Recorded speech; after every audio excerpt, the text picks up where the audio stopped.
Hello बच्चों, आज हम लोग क्लास 9 के मैथ का पहला चैप्टर यूनिट 1 का नंबर सिस्टम पढ़ेंगे। ओके, तो हम देखेंगे नंबर सिस्टम हम लोग को क्या क्या पढ़ना है। तो ज़्यादा बातचीत ना करते हुए अपने टॉपिक को आगे बढ़ा रहे हैं हम लोग। ठीक है, टॉपिक ही शुरू कर रहे हैं। तो चलिए देखते हैं नंबर सिस्टम। नंबर सिस्टम, सबसे पहले आपके मन में एक सवाल आ रहा होगा कि ये नंबर सिस्टम क्या है। ओके, तो समझ लेते हैं नंबर सिस्टम क्या है। देखिए, नंबर सिस्टम एक ऐसा सिस्टम है जिसमें हम लोग नंबर को क्या करते हैं, रिप्रेजेंट करते हैं। यानी एक ऐसा सिस्टम जो नंबर को रिप्रेजेंट करने का काम करता है, उसको हम लोग क्या कहते हैं, number system. A system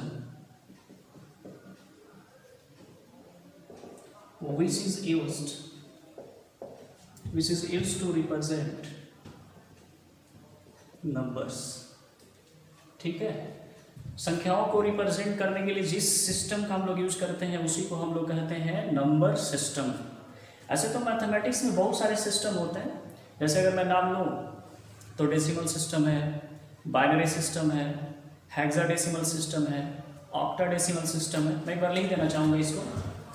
there are following system, there are following systems। Okay, कौन कौन है? सबसे पहला तो हमारा है डेसिमल सिस्टम।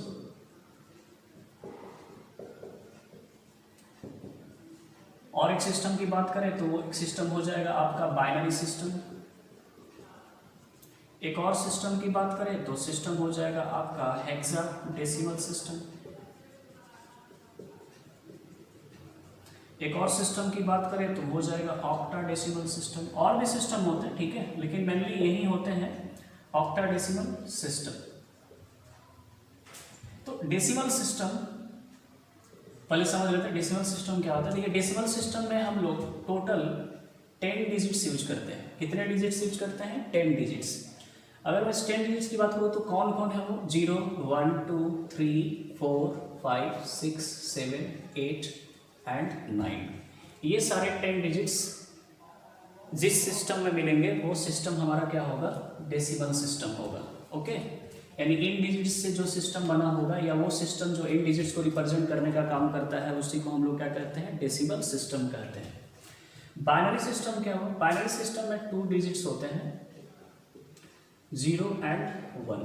ओके, जैसे कंप्यूटर की लैंग्वेज सुना होगा आपने, 0 एंड 1 यूज किया जाता है उसमें। ओके, ज़्यादा मुझे नहीं पता, बस मैं जानता हूँ कि बाइनरी सिस्टम होती है। ठीक है, 0 एंड 1, इसमें 2 डिजिट्स होते हैं।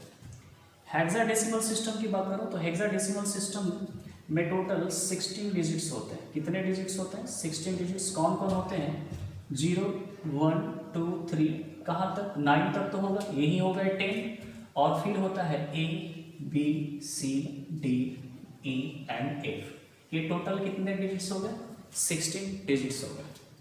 अगर मैं ऑक्टाडेसिमल सिस्टम की बात करूँ तो ऑक्टाडेसिमल सिस्टम में टोटल 8 डिजिट्स होते हैं। कितने डिजिट्स होते हैं? 8 डिजिट्स। कौन कौन? 0 1 2 3 4 5 6 एंड 7। तो ना तो हमको ऑक्टाडेसिमल सिस्टम पढ़ना है, ना ही हमको हेक्साडेसिमल सिस्टम पढ़ना है, और ना ही हमको बाइनरी सिस्टम पढ़ना है, और ना ही हमको डेसिमल सिस्टम पढ़ना है। ठीक है, हम लोग के सिलेबस में सिर्फ और सिर्फ कौन सा सिस्टम है? डेसिमल सिस्टम है।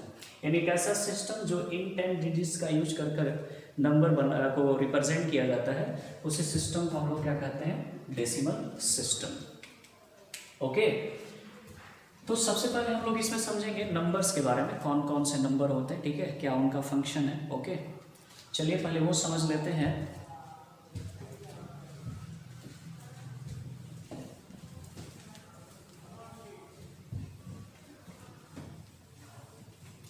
सबसे पहले हम शुरू करेंगे नेचुरल नंबर से। ओके, नेचुरल नंबर जो कि आपने प्रीवियस क्लास 8th क्लास में आपने पढ़ा होगा कि नेचुरल नंबर क्या होता है। वहीं से कहानी शुरू होगी, नेचुरल नंबर से। कहाँ से कहानी शुरू होगी हमारी? नेचुरल नंबर से। Okay, natural numbers. ये नेचुरल नंबर्स क्या होते हैं? जैसे कि आपने सुना होगा, कहा जाता है कि all counting number are called, all counting numbers are called या is called, all counting numbers या number is called natural number। क्या कहा जाता है? जितने भी काउंटिंग के लिए यूज किए जाने वाले नंबर्स हैं उन सारे नंबर्स को क्या कहा जाता है? नेचुरल नंबर कहा जाता है। जैसे एग्जांपल के लिए अगर मैं एग्जांपल ले लूँ तो 1 2 3 4 5 6 ये सारा। फिर इसके बाद एक और कैटेगरी आती है जिसको हम लोग बोलते हैं होल नंबर। क्या बोलते हैं? Whole number. ये होल नंबर की कैटेगरी तब आई जब जीरो का इन्वेंशन हुआ। पहले जीरो की इन्वेंशन नहीं हुआ था। जीरो की इन्वेंशन हमारे भारत में ही हुआ था। जीरो की खोज हमारे यहाँ एक मैथमेटिशियन थे, बहुत बड़े गणितज्ञ थे जिनका नाम था आर्यभट्ट। आर्यभट्ट साहब ने ही जीरो की डिस्कवरी की थी और जैसे ही जीरो की डिस्कवरी हुई तो नंबर क्या हो गया? पूर्ण हो गया। तो जब नंबर पूर्ण हो गया तो वहीं से कंसेप्ट आया किसका? होल नंबर का। और होल नंबर कहा जाता है कि all counting number including zero is called whole number. क्या कहलाता है? Whole number. जैसे एग्जांपल के लिए 0 1 2 3 4 5 6 ऐसे 100। तो यहाँ पे देख सकते हैं कि हर एक होल नंबर, यहाँ पे ये होल नंबर है, सारे के सारे क्या है? होल नंबर है। तो होल नंबर में नेचुरल नंबर भी है कि नहीं? यानी सारा का सारा नेचुरल नंबर क्या हो सकता है? होल नंबर हो सकता है, बेशक हो सकता है। लेकिन हर एक होल नंबर आपका नेचुरल नंबर नहीं हो सकता। क्यों? क्योंकि नेचुरल नंबर में जीरो नहीं आता। कभी हम काउंटिंग के लिए नहीं यूज करते हैं जीरो। कभी ऐसा नहीं बोलते 0 1 2 ऐसा नहीं बोलते, 1 2 से ही काउंटिंग शुरू करते हैं। इसीलिए हर एक होल नंबर आपका नेचुरल नंबर नहीं है, लेकिन हर एक नेचुरल नंबर आपका होल नंबर है। तो यहाँ पे एक नोट पॉइंट करके लिख लेंगे कि ऑल नेचुरल नंबर या every natural number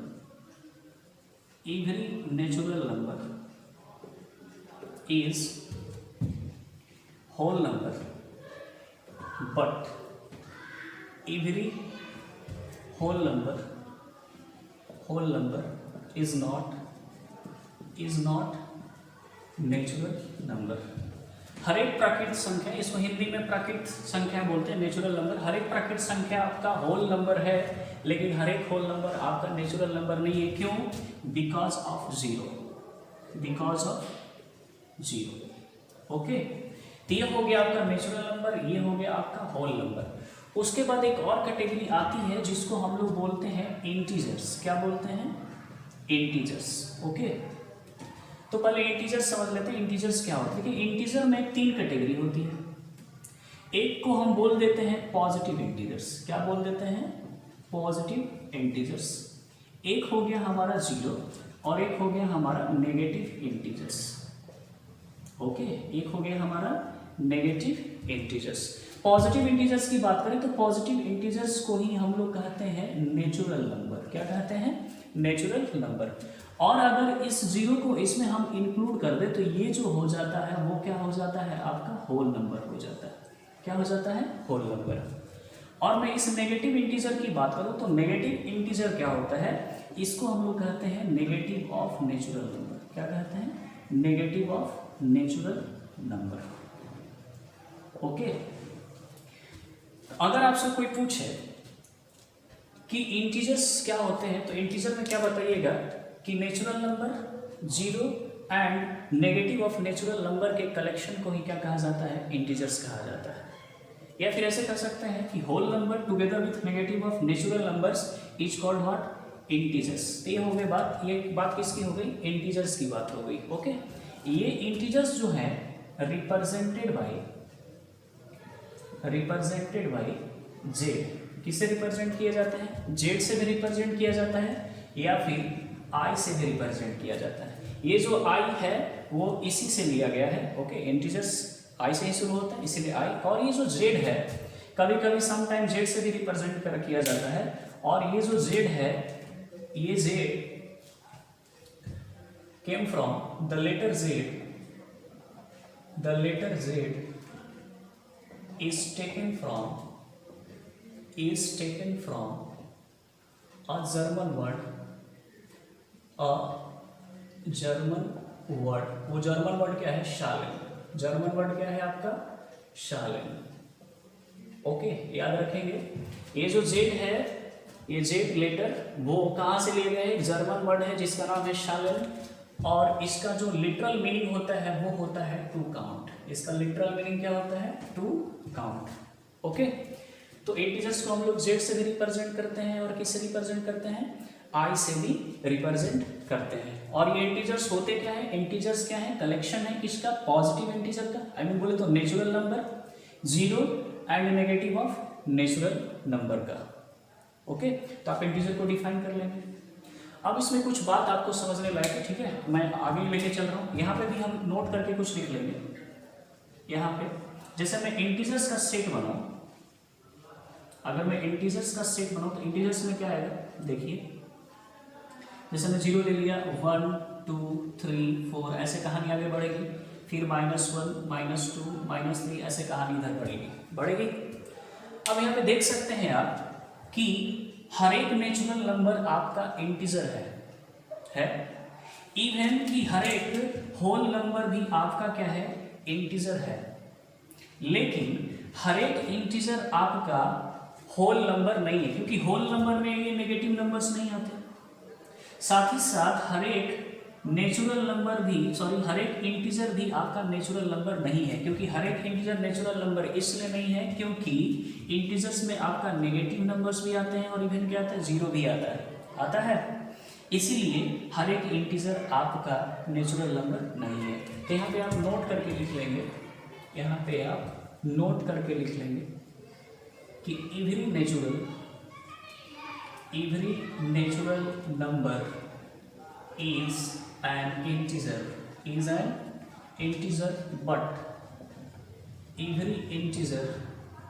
but every integer is not a natural number। क्यों भाई? because of zero and negative numbers की वजह से और जीरो की वजह से हर एक आपका इंटीजर नेचुरल नंबर नहीं है, लेकिन हर एक नेचुरल नंबर आपका क्या है? इंटीजर है। एक और नोट बन सकता है, एक दूसरा नोट यहाँ पे लिख देते हैं। ये पहला नोट हो गया आपका। एक दूसरा नोट यहाँ पे लिख लेंगे कि every whole number is an integer. ठीक है, हर एक होल नंबर आपका इंटीजर है, but every integer is not a whole number। हर एक इंटीजर आपका होल नंबर नहीं होगा। क्यों? क्योंकि होल नंबर में नेगेटिव नंबर्स नहीं होते हैं। बिकॉज ऑफ नेगेटिव नंबर्स की वजह से आपका हर एक इंटीजर्स आपका होल नंबर नहीं होगा। आई थिंक ये बात आपको समझ में आई होगी। ठीक है, मैं इसको डायग्राम से समझा रहा हूँ। ओके, इसको ध्यान से समझिएगा, मैं इसको डायग्राम से समझा रहा हूँ।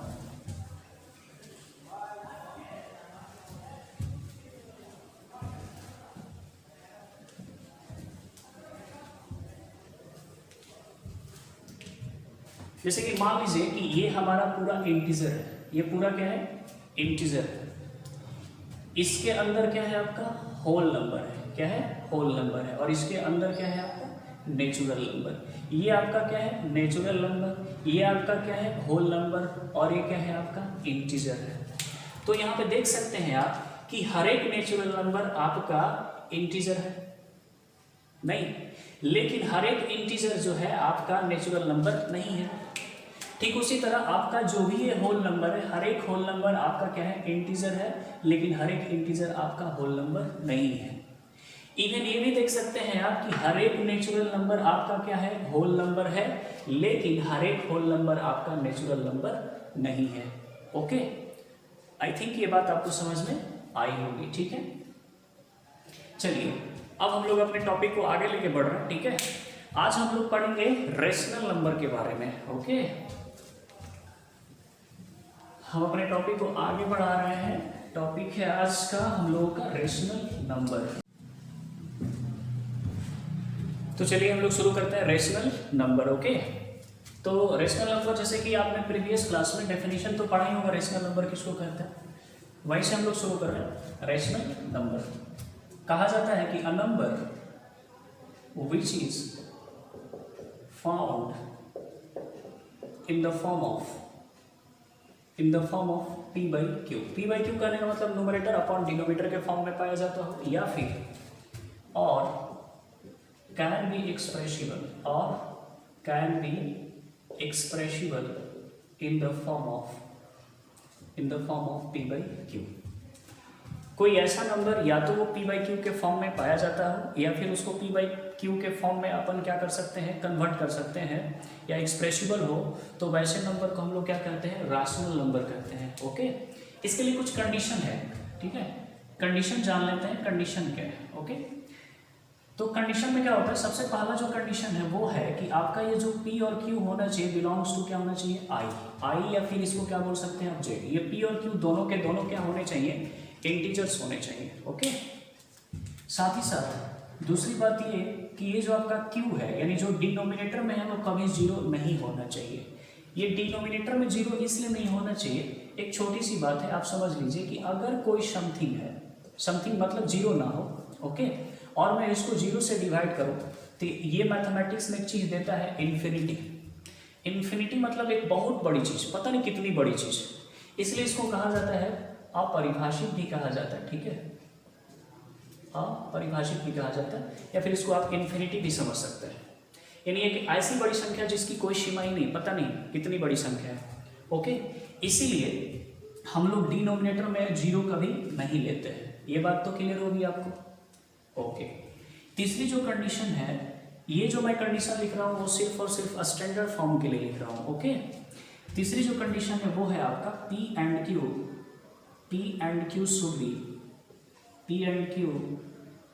Should be coprime. या तो कोप्राइम होने चाहिए या फिर रिलेटिवली प्राइम होने चाहिए। क्या होने चाहिए, रिलेटिवली प्राइम। ओके, या तो कोप्राइम या फिर रिलेटिवली प्राइम। पहले मैं आपको कोप्राइम और रिलेटिवली प्राइम समझा लूँ, फिर उसके बाद हम लोग बातचीत को आगे बढ़ाएंगे। जैसे कि आपने प्रीवियस क्लास में 8th क्लास में आपने पढ़ा होगा प्राइम नंबर के बारे में। प्राइम नंबर किसको कहते हैं, तो वैसे नंबर जिनके केवल और केवल दो ही फैक्टर होते हैं, एक 1 होता है और एक क्या होता है, इटसेल्फ होता है, तो वैसे नंबर को हम लोग क्या कहते हैं, प्राइम नंबर। जैसे अगर मैं एग्जांपल के लिए बोलूँ तो एग्जांपल में आपका 2, 3, 5, 7, 11, 13, 17 ऐसे कुछ, ये जितने भी मैंने सारे नंबर्स लिखे हैं वो सारे के सारे नंबर्स के पास केवल और केवल दो फैक्टर है, एक है आपका 1 और दूसरा है इटसेल्फ। तो कोई भी अगर इंटीजर हो जिनके केवल दो ही फैक्टर हो, 1 एंड इटसेल्फ, उनको किस कैटेगरी में रखा जाता है, प्राइम नंबर्स की कैटेगरी में रखा जाता है। अब रह गई बात कि को प्राइम क्या होता है, तो को प्राइम किसी भी दो प्राइम का पेयर हो सकता है, ठीक है। को प्राइम किसी भी दो प्राइम का क्या हो सकता है, पेयर हो सकता है। तो को प्राइम कुछ नहीं, को prime is the pair of group of any two prime, तो इसको हम लोग बोलेंगे को प्राइम। अब रह गई बात रिलेटिवली प्राइम। रिलेटिवली प्राइम किसको कहते हैं, तो रिलेटिवली प्राइम में ग्रुप ऑफ 2 नंबर्स होंगे, ठीक है, ग्रुप ऑफ 2 नंबर्स जिनका HCF क्या होगा, 1 होगा। जस्ट फॉर एन एग्जांपल, अगर मैं रिलेटिवली प्राइम की बात करूं तो 4 एंड 9 भी हो सकता है, फिर 9 एंड 11 भी हो सकता है, फिर आपका 13 एंड 29 भी हो सकता है। यानी किसी भी दो नंबर का ग्रुप जिनका HCF हमेशा क्या है, 1 आया, उसको हम लोग क्या कहते हैं, रिलेटिवली प्राइम कहते हैं, ठीक है। तो एक यहाँ पे आप नोट करके भी लिख सकते हैं आप कि every coprime are relatively prime, but every relatively prime is not coprime. यहाँ पे लिख देते हैं कि एवरी को प्राइम आर, चाहे इज लिखिए, आर नहीं होगा, every coprime is relatively prime, relatively prime.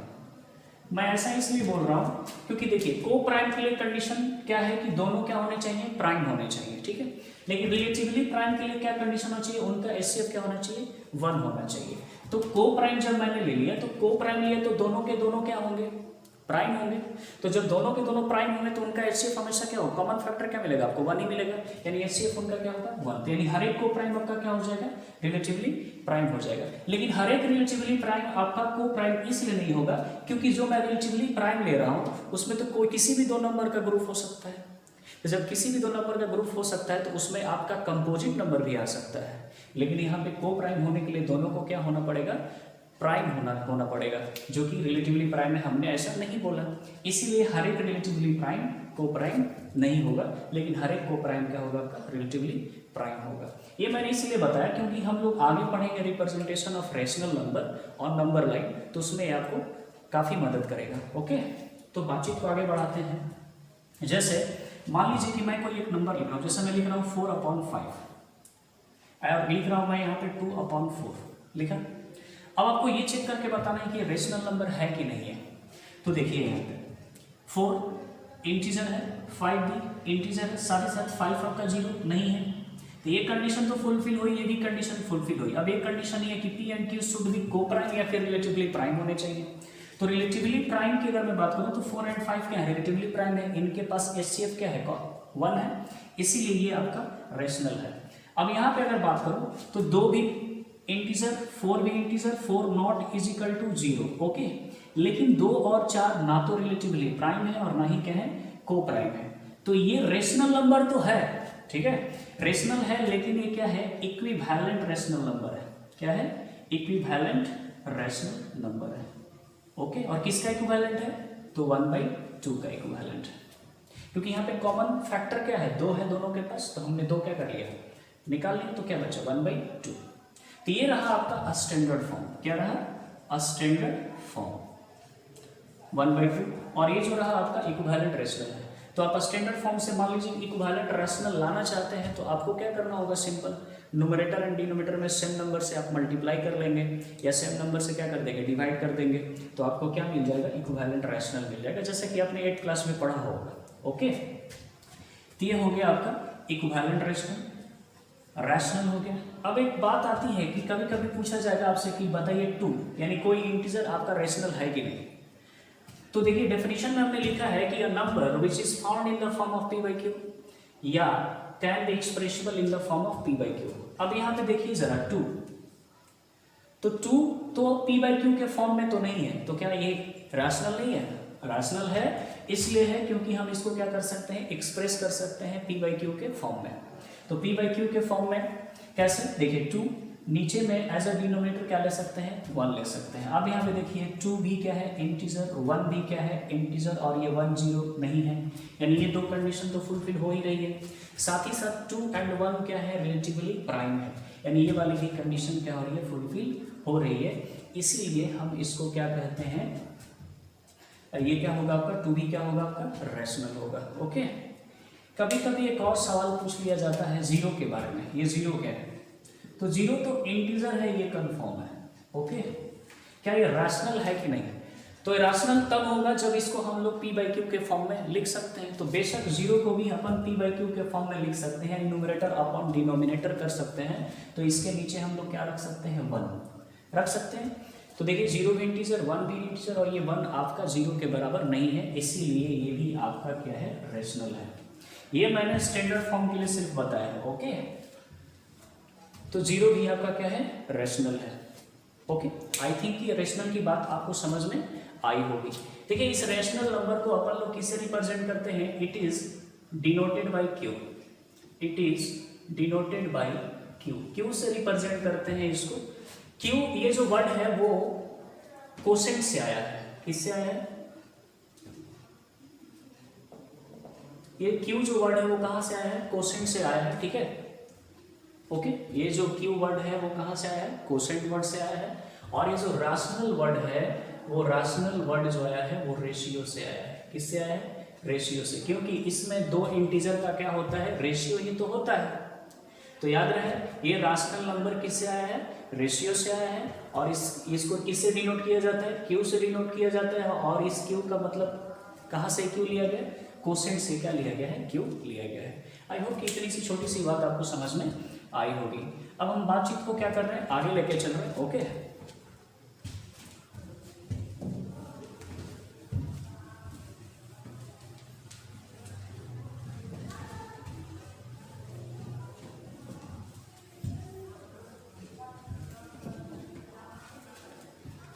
अगर हम रेशनल नंबर की बात करें तो जरा ध्यान से देखिएगा, कुछ और जान लेते हैं इसके बारे में।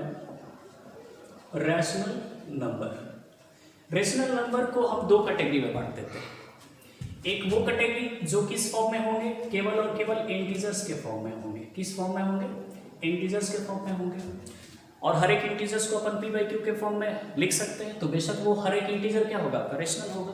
और एक वो नंबर रखते हैं हम लोग, एक वो कैटेगरी बनाते हैं जो p/q के फॉर्म में पाया जाता है, तो ये हो गया आपका फ्रैक्शन। क्या हो गया? फ्रैक्शन। तो रेशनल नंबर को मैंने दो पार्ट में डिस्ट्रीब्यूट किया, एक इंटीजर्स और एक आपका फ्रैक्शन। ये दो कैटेगराइजेशन है। इंटीजर्स तो आप समझ ही रहे हैं कि इंटीजर्स क्या होता है, इंटीजर्स के बारे में मैंने बता दिया आपको। फ्रैक्शन की थोड़ी सी बात कर लेते हैं। अगर मैं फ्रैक्शन की बात करें तो फ्रैक्शन मेनली दो ही तरह के होते हैं। एक होता है आपका प्रॉपर फ्रैक्शन और एक होता है आपका इम्प्रॉपर फ्रैक्शन। एक हुआ आपका प्रॉपर फ्रैक्शन और एक हुआ आपका इम्प्रॉपर फ्रैक्शन। फ्रैक्शन में हमेशा ध्यान रखें कि न्यूमरेटर अपॉन डिनोमिनेटर हुआ, ठीक है। फ्रैक्शन में हमेशा क्या होता है? न्यूमरेटर अपॉन डिनोमिनेटर होता है। और एक बात ध्यान रखें कि यहाँ पे डिनोमिनेटर कभी भी आपका जीरो नहीं होगा, जैसा कि हमने आपको रैशनल नंबर में बताया था। ओके, अब किस फ्रैक्शन को अपन प्रॉपर फ्रैक्शन कहेंगे और किस फ्रैक्शन को अपन इम्प्रॉपर फ्रैक्शन कहेंगे, ये देख लेते हैं। देखिए, अगर आपका न्यूमरेटर छोटा हो डिनोमिनेटर से, अगर आपका छोटा होगा डिनोमिनेटर से, तो वो हमेशा और हमेशा क्या कहलाएगा? Proper fraction. Just for an example, जैसे कि हमने यहाँ पे लिख दिया 3/4। क्या लिख दिया? 3/4 या 3/4। तो 3 आपका क्या है? न्यूमरेटर और 4 क्या है? डिनोमिनेटर। 3 क्या है? छोटा है डिनोमिनेटर से। अगर आपका न्यूमरेटर छोटा है डिनोमिनेटर से, तो इसकी जो वैल्यू होगी n/d होगी, वो हमेशा क्या होगा? 1 से छोटा होगा। ये मैं इसलिए बता रहा हूं क्योंकि आगे जब हम लोग एक पढ़ेंगे representation of rational number on the number line, उसमें आपको काफी मदद करेगा। ओके, तो न्यूमरेटर अपॉन डिनोमिनेटर क्या होगा? हमेशा छोटा होगा 1 से, यानी प्रॉपर फ्रैक्शन की वैल्यू हमेशा क्या होती है? लेस देन 1 होती है। ओके, अगर मैं इम्प्रॉपर फ्रैक्शन की बात करूं तो इम्प्रॉपर फ्रैक्शन में न्यूमरेटर जो होता है आपका डिनोमिनेटर से क्या होता है? बड़ा होता है। तो जब न्यूमरेटर बड़ा होता है डिनोमिनेटर से, यानी कहने का मतलब है कि n/d होगा वो हमेशा क्या होगा? 1 से बड़ा होगा। ओके, तो जैसे एग्जांपल के लिए मैं इसी बात को लिख लेता हूँ 4/3। 4/3 करेंगे तो देखिए 4 यहाँ पे क्या है आपका? न्यूमरेटर, 3 क्या है? डिनोमिनेटर, और यहाँ पे न्यूमरेटर क्या है? बड़ा है डिनोमिनेटर से, तो बेशक इसकी जो वैल्यू होगी वो 1 से क्या होगी? ज़्यादा होगी। यानी कहने का मतलब improper fraction always greater than 1। Okay, improper fraction को ही हम लोग कन्वर्ट कर सकते हैं। क्या कर सकते हैं? कन्वर्ट कर सकते हैं। किस फॉर्म में? मिक्स्ड फ्रैक्शन के फॉर्म में। ओके, किस फॉर्म में? मिक्स्ड फ्रैक्शन के फॉर्म में। अब ये मिक्स फ्रैक्शन क्या है? मिक्स फ्रैक्शन दरअसल ये भी कॉम्बिनेशन है किसका किसका जी? एक तो होता है इसमें इंटीजर और एक होता है आपका प्रॉपर फ्रैक्शन। एक क्या होता है? प्रॉपर फ्रैक्शन, और एक जो होता है वो आपका क्या होता है? इंटीजर। ओके, कैसे? जैसे मैं इसी 4/3 को ले लूँ, तो 4/3 को अगर आप मिक्स फ्रैक्शन में कन्वर्ट करेंगे तो मिक्स फ्रैक्शन में कैसे कन्वर्ट करते हैं? बचपन में आपने सीखा होगा, ये रहा आपका 4, ये रहा आपका 3। ओके, डिवाइड किया, 1 टाइम्स में गया, यहाँ पे एज अ रिमाइंडर कितना आया? 1। तो ये वाली जो चीज़ है, इसको लिखने का एक वे है, यहाँ पे अपन रखते हैं कोसेंट। ओके, फिर यहाँ पे एक ऐसा डिवीजन का साइन लेते हैं, डिवीजन कर सकते हैं, या इसको आप क्या बोलते हैं? इसको बाय भी बोल सकते हैं। और फिर अपन रिमाइंडर को क्या रखते हैं? यहाँ पे, और फिर यहाँ पे जो होता है वो क्या होता है? डिवाइजर होता है। क्या होता है? डिवाइजर। तो इसको पढ़ने का तरीका 1 होल 1/3, 1 होल 1/3। तो ये वाला जो पार्ट है आपका, यही वाला पार्ट आपका क्या है? प्रॉपर फ्रैक्शन है, और ये वाला जो पार्ट है ये क्या है आपका? इंटीजर है। क्या है? इंटीजर। इस बात को आप ऐसे भी लिख सकते हैं, 1 + 1/3 भी लिख सकते हैं। तो 1/3 किसको रिप्रेजेंट कर रहा है? प्रॉपर फ्रैक्शन को, और 1 कैसे किसको रिप्रेजेंट कर रहा है? इंटीजर को। इसमें दो पार्ट होते हैं, एक इंटीग्रल पार्ट होता है और एक प्रॉपर फ्रैक्शन वाला पार्ट होता है। जैसे एक और एग्जांपल ले लेते हैं, जैसे हम यहाँ पे लिख लिए 7/2 ले लिए। इस चीज को हम ऐसे लिख सकते हैं 2 3 6 हुआ, 3 कोसेंट आ गया, रिमाइंडर कितना है? 1, और यहाँ पे क्या रख दिया? डिवाइजर। ओके, यानी इस चीज को आप ऐसे भी लिख सकते हैं 3 + 1/2। तो 3 हो गया आपका इंटीग्रल पार्ट, और 1/2 आपका क्या हो गया? Proper fractional part. ओके, ये सारी चीज आपको काम आएगी कहाँ पे, representation of rational number on the number line. Okay, तो आई होप कि proper fraction, improper fraction, mix fraction, integer and proper fraction, ये बात आपको समझ में आई होगी। अब जरा देखिए, अब आप जानिए कि यहाँ पे रेशनल नंबर का मैंने दो पार्ट किया, इंटीजर्स एंड फ्रैक्शन। तो हर एक फ्रैक्शन आपका रेशनल है, हर एक फ्रैक्शन आपका रेशनल है, लेकिन हर एक रेशनल आपका फ्रैक्शन नहीं होगा, क्योंकि वो रेशनल आपका इंटीजर्स भी हो सकता है। फिर उसी तरह हर एक इंटीजर आपका रेशनल हो सकता है, लेकिन हर एक रेशनल आपका इंटीजर नहीं है, क्योंकि रेशनल में फ्रैक्शन भी हो सकते हैं कि नहीं। एक इसको मैं नोट करके लिख दे रहा हूं और फिर समझा रहा हूं आपको कि every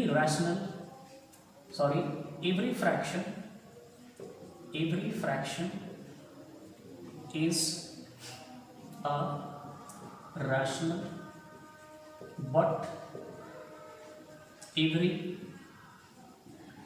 rational is not a fraction. Okay, जैसे एग्जांपल के लिए मान लीजिए मैं बोल रहा हूं कि 3/4, तो 3/4 फ्रैक्शन है और रैशनल भी है, तो है। और मैं बोल रहा हूं कि 2 तो रैशनल है कि नहीं, 2 क्या है, रैशनल है, लेकिन क्या ये फ्रैक्शन है, तो जी नहीं, फ्रैक्शन ये नहीं है। तो आई होप ये बात समझ में आई होगी कि हर एक फ्रैक्शन आपका रेशनल हो सकता है, लेकिन हर एक रेशनल आपका फ्रैक्शन नहीं है। ओके, चलिए, ये तो पहली बात होगी। दूसरी बात लिख लेते हैं कि every integer is a rational, हर एक इंटीजर आपका क्या है, रेशनल है, but every rational is not an integer, हर एक रेशनल आपका इंटीजर नहीं है। अब वन में सवाल आ रहा होगा क्यों, आइए समझ लेते हैं। जैसे मैं बोलूं कि दो क्या है, इंटीजर है, तो 2 इंटीजर है, तो इंटीजर है तो ये रैशनल भी है, क्योंकि हम इसको p/q के फॉर्म में लिख सकते हैं। कैसे भाई, 2/1 कर सकते हैं। तो ये इंटीजर है आपका, और ये क्या हो गया, रेशनल हो गया। लेकिन हर एक रेशनल आपका इंटीजर नहीं होगा। जैसे रेशनल में मैंने ले लिया 3/7, तो ये रेशनल तो है, क्योंकि 3 भी इंटीजर, 7 भी इंटीजर, ये 7 0 के बराबर नहीं है। साथ ही साथ 3 और 7 क्या है, आपके रिलेटिवली प्राइम है। तो ये तो आपका रेशनल है, लेकिन क्या ये इंटीजर है, नहीं जी, ये इंटीजर नहीं है। Okay, so every integer is a rational, but every rational is not an integer. क्योंकि बिकॉज ऑफ फ्रैक्शन, क्योंकि आपका रैशनल नंबर फ्रैक्शनल भी हो सकता है। ओके, आई होप कि इतनी बात आपको समझ में आई होगी। ठीक है, तो जो हमारा कल का क्लास होगा, नेक्स्ट जो वीडियो होगी, उस वीडियो में हम लोग पढ़ेंगे representation of rational number on number line. साथ ही साथ ये भी देखेंगे कि किसी भी 2 रैशनल नंबर के बीच में हम लोग रैशनल नंबर कैसे निकालेंगे। या तो 1 निकालना होगा, या 2 निकालना होगा, या 3 या 10, एक माने काउंटेबल निकालने के दिया जाएगा। वैसे उतना नंबर्स दिए जाएंगे आपको निकालने के लिए जिसको आप काउंट कर सके, यानी find rational number between 2 rationals. Okay, ये पढ़ेंगे एक, और एक पढ़ेंगे representation of rational number on the number line. Okay, तो आज के लिए बस इतना ही। Thank you so much. Okay.